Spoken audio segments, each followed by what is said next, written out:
Bine v-am găsit la un episod de Brawl Stars.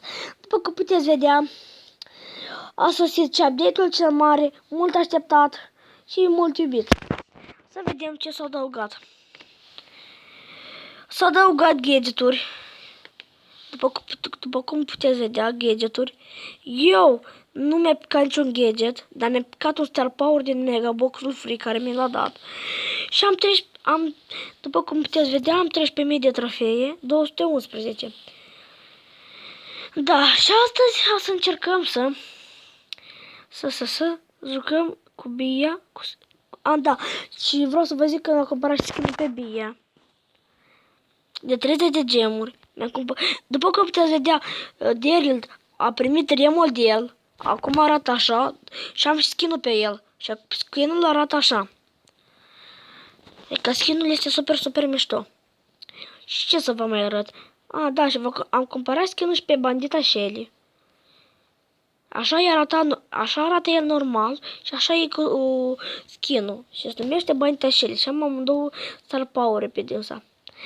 Pe Crow vreau să fac, e legendară și vreau să fac power nouă. Numai că încă n-am destule puncte și bănuți. Trebuie să dăm un meci cu Daryl. Poate merge ceva. Так. Să vedem.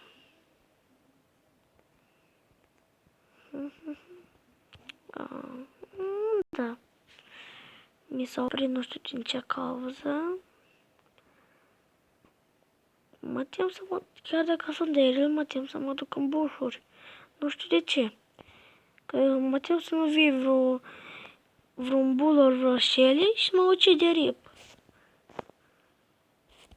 Nu știu, acum vreau să încerc cumva să stau pe aici și poate câștig meciul, nu știu. Vedem noi. Opa, nu vine nimeni pe aici. E acolo e o Shelly care are cam puțin HP. Vine o Shelly aici sus. M-a văzut Shelly. Trebuia să fac, nu avem ce să fac. M-a văzut Shelly aceea. Așa, mi trebuie să fug de bull. Nu-i nimic aici. Hai, meteoritele. Așa. Meteoritul m-a ajutat ce a verificat el. Bușurile, dacă nu-i nimeni în buș și nu era nimeni. Da. Hai cum să încercăm să trăim. Să nu murim. Că cam mă tem eu pe aici. Uitați-o cum stă acolo. Mă încerc să mă duc pe ea. A fost o idee bună să mă duc pe ea. No! Am ucis-o pe ea, am murit și eu. Loc 4. 4 plus 4 trofei. De ce mă plâng? Tot 4 trofei, tot e bun. N-am pentru ce să mă plâng. Haideți să mai dăm un match cu Daryl. Și după aceasta, cred că o să-mi iau un Dynamite să încerc. Da, și by the way, gadgeturile sunt tare bune. O să vă arăt unele dintre ele. După meciul ăsta, vă arăt unele dintre ele cum se zice, la Friendly Game. Vă arăt unele dintre ele. Nu vă le repet toate. Vă le arăt pe care zic eu că sunt cele mai mișto. Și îmi plac și mie. Și după meciul acesta cred că o să ne ducem și o să încercăm. Colt acesta nu mai are nicio șansă să moară. Dacă n-a să mă văr. Moia bula asta n-a să aibă nicio șansă. Pentru că Mortis se duce pe el. Și Mortis l-a ucis. Și eu n-am avut destulă viteză ca să vin să ucid și pe Mortis. Facem teaming. Hai să încercăm teaming-ul. Dacă Mortis așa eu nu vreau să fac teaming, eu vreau să-l ucid. Poate mă ajută să-l ucid pe acela. Pe Dynamite cu ceala. Mă duc să încerc pe bull. Așa și de. Au avut noroc. Și la ucița Shelly. Dacă ce știu că este o Shelly, trebuie să iau mare seamă. Iată, eu v-am zis? V-am zis. Așa, locul 4 iară. Sunt 4 trofee. Am făcut în total 8 trofee. Merge bine. Bine. Și acum vă promis că niciun friendly game. Și vă arătăm unele dintre gadgeturi.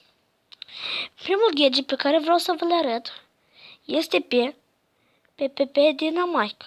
Pentru că mie mi s-a părut că e mișto. Uitați-vă ce poate să facă Dynamite.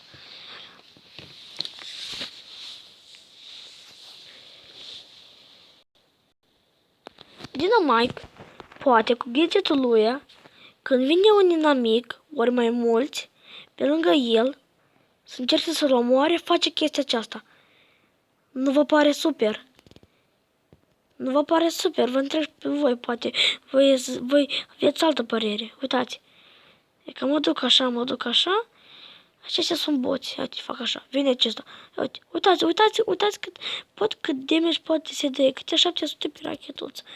Și dacă pe bombiță. Și dacă bombița asta le prinde pe toate. Uite. Aici nu am avut ce face că acesta vine pe mine să mă ucidă.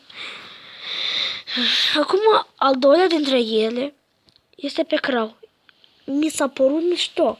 Pentru că când ești low HP, ori când te duci pe un bull să-l bați, pur și simplu, apeși pe acesta și dă un shield. Și îți te apără 60% din tine. Uitați cât damage. Îmi dă 395 în loc să-mi dea 986. Uitați ce bun e. După părerea mea, acest skin este destul de bun. Are și o skin, acest gadget. Scuzați-mă, m-am încurcat un pic. Acum o să vă arătăm a doilea de gadget. A treilea gadget, scuzați-mă. E târziu și nu prea pot vorbi. A treilea gadget este pe Shelly. Gadgetul pe Shelly mi-a părut super mișto. Deoarece, când te bați cu unul și are low HP, te duci de urma, îl fugărești, până fugi așa de urmă lui și faci așa. Pac! Și ai jos de urmă lui. Și le-ai ucis. Nu vă pare mișto și skin-ul acesta? Uitați. Pac! Mie mi se pare mișto. A patrulea gadget, scuzați-mă. A patrulea gadget este pe Bibi. Se adaugă gadgetul.